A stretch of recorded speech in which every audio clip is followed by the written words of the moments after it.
Hello bachcho, let's read the question. The question says that state the law which governs the amount of heat produced in a metallic conductor when current is passed through it for a given time.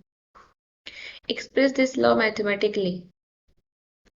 तो यहाँ पर आपको बताना है कि ऐसा कौन सा लॉ है जो ये बताता है कि जितना भी हीट प्रोड्यूस होता है मेटालिक कंडक्टर में जब उसमें करंट पास आउट किया जाता है, कितना हीट प्रोड्यूस होता है। तो यहाँ पर जो हमारा की कॉन्सेप्ट है वो क्या है, क्योंकि यहाँ पर हीट प्रोड्यूस हो रहा है तो कॉन्सेप्ट हमारा हो जाएगा heating effect of electric current because heat is generated due to the flow of electric current. Heating effect of electric current is your key concept here. तो ये क्या होता है, ये हमारा एक लॉ है heating effect of electric current. इसका जो स्टेटमेंट होता है वो हम क्या क्या लिखते हैं उसको, when an electric current passes through a conductor, जब कोई इलेक्ट्रिक करंट एक कंडक्टर से पास होता है, it become hot after some time, तो कुछ टाइम बाद वो क्या हो जाता है, हॉट जाता है और वो क्या प्रोड्यूस करता है, हीट प्रोड्यूस करता है। यही आपका heating effect of electric current का स्टेटमेंट है। तो ऐसा क्यों होता है, यहाँ पर हीटिंग इफेक्ट हो क्यों रहा है, because of conversion of electrical energy into heat energy.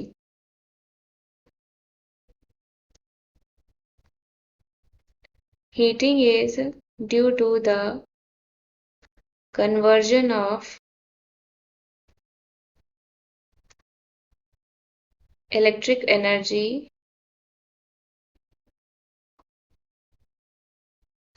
to heat energy. Electric energy का हीट एनर्जी में क्या हो रहा है, कन्वर्जन हो रहा है, जिसकी वजह से यहाँ पर हीट प्रोड्यूस कर रहा है। तो ऐसा क्यों होता है, हमें पता है कि अगर अगर हमें कोई भी आपसे पूछ लिया जाए कि इलेक्ट्रिक एनर्जी का सोर्स क्या होगा, तो सबसे पहले हमें दिमाग में आता है कि बैटरी। बैटरी इलेक्ट्रिकल एनर्जी का सोर्स होता है।